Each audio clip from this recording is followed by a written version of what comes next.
you hate the thought of working past 55 or 60? Do you hate not being able to live the life you deserve today?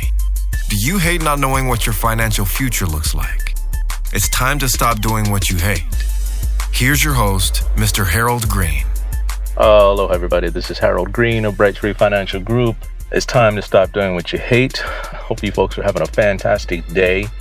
I'm doing okay. It's a Monday for me, and had a long weekend. There are some things that happened this weekend that we have to deal with, and it's not fun. It's not pleasant, but sometimes in life you got to deal with stuff. And today, what I want to talk about is how to stay focused, and that's a very important thing because it's so hard in this world to stay focused.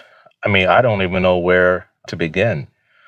But I'll start with this. I think the last time I was with you and I talked to you folks, we were talking about making a stop-start T-chart where on the left side you write down the things that you hate, the things that you want to stop, and on the right side you write down the things that you want to start to replace it. And basically, it's called a pivot. And so today I want to talk about how to maintain your focus. And there's a lot of things going on in this world right now that are pretty crazy in nature.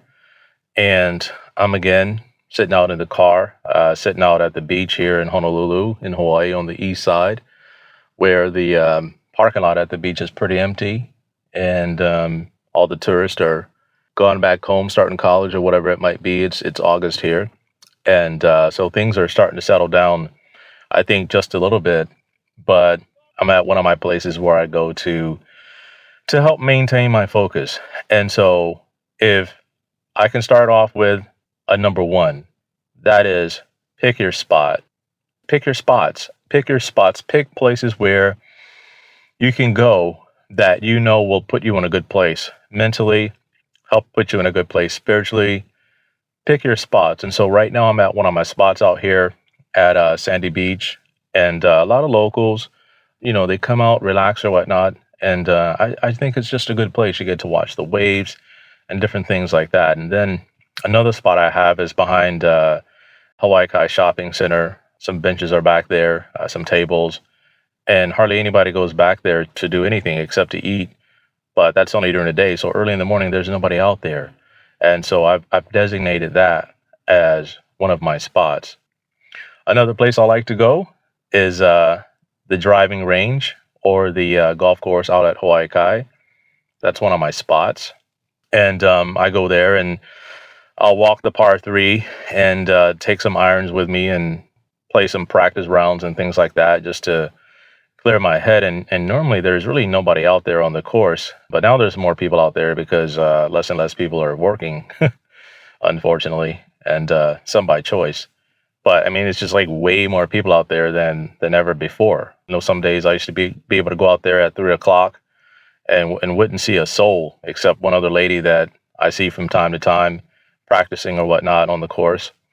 But that's one of my spots. That's one of my go-to places.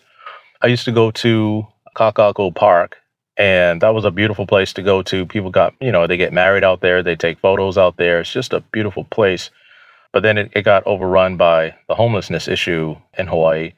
But I do have my spots that I go to where I can just relax and kind of clear my head. And, relaxing and clearing your head is a very big part of staying focused on your goals, staying focused on the things that you have committed yourself to.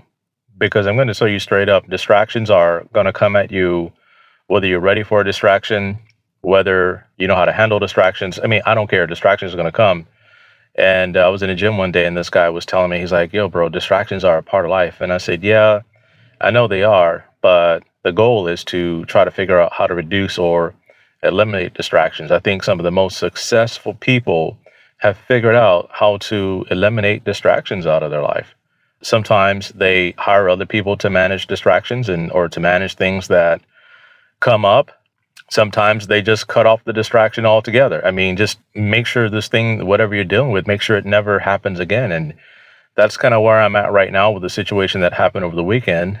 Today I have to go seek out some remedies that may be unpleasant, maybe some things I have to deal with. I'm not the type of person to, pound my chest with legal rights and different things like that. I do think that if you sign a contract with someone and people are paying their fees, you have an obligation to deliver on your promise, and instead of making excuses and dancing around the issues. And it's hard because we live in a world like that where people, for some reason, they don't do what they say they're going to do.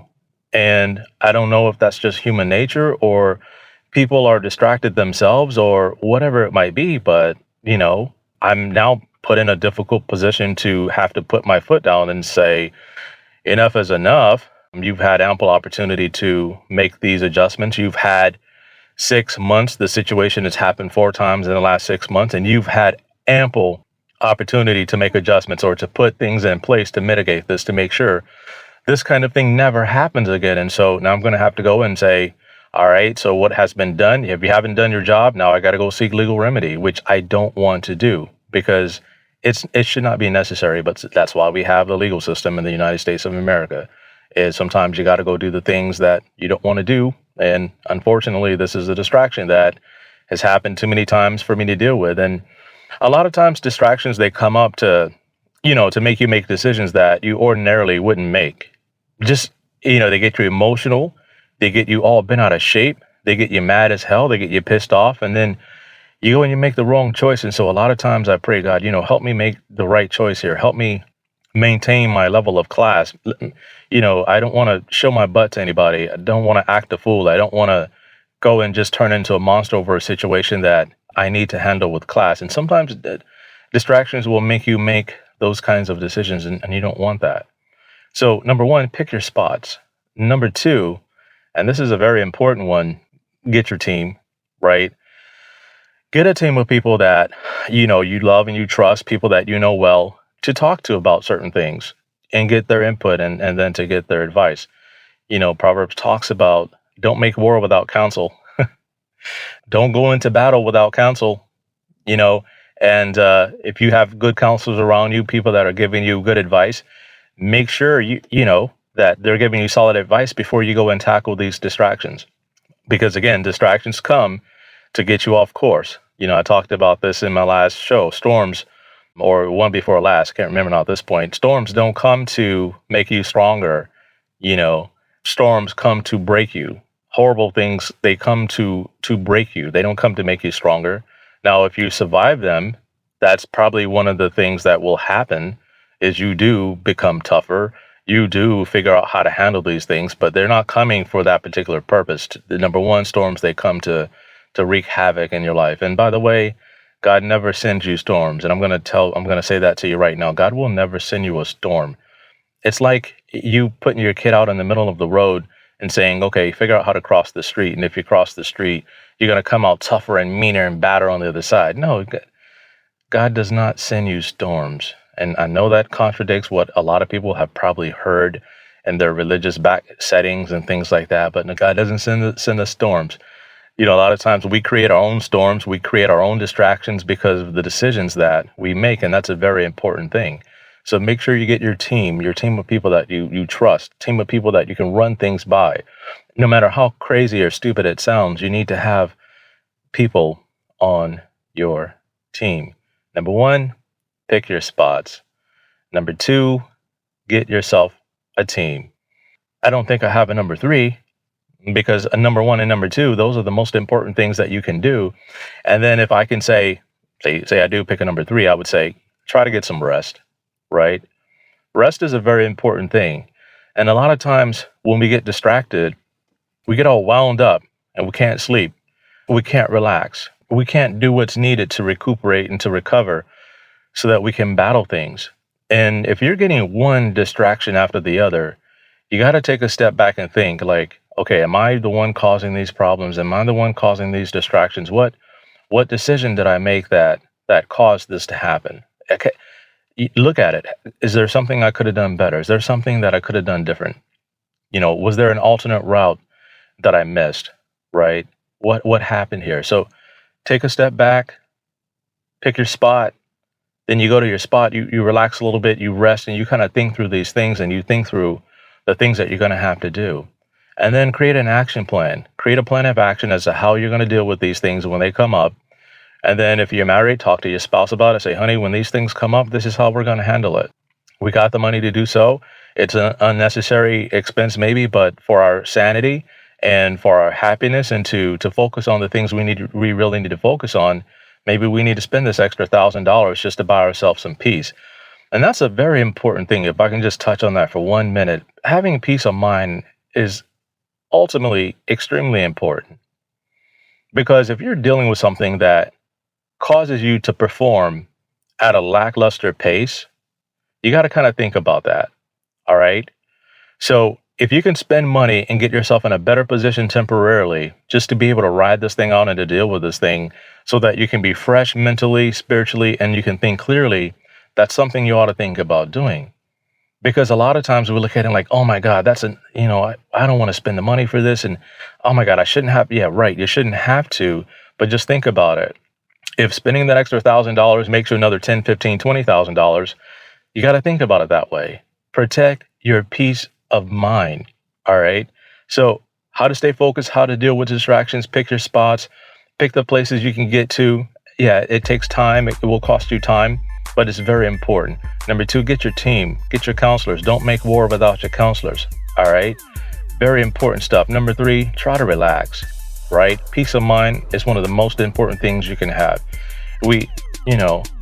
I just can't say enough about it. I'll probably do another show about peace later on down the road, but it will definitely help you. So just wanted to rant and rave at you folks a little bit about how to stay focused.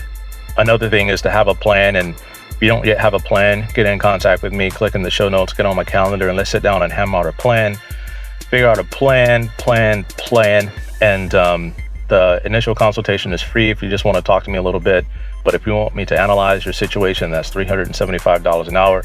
I'll analyze it, package it up, give you 2 hours for the price of 1, and get you on an action plan so you can go out there and handle these distractions that are going to come up from time to time. Very important stuff. So thanks for allowing me to share with you guys and ladies and gentlemen today.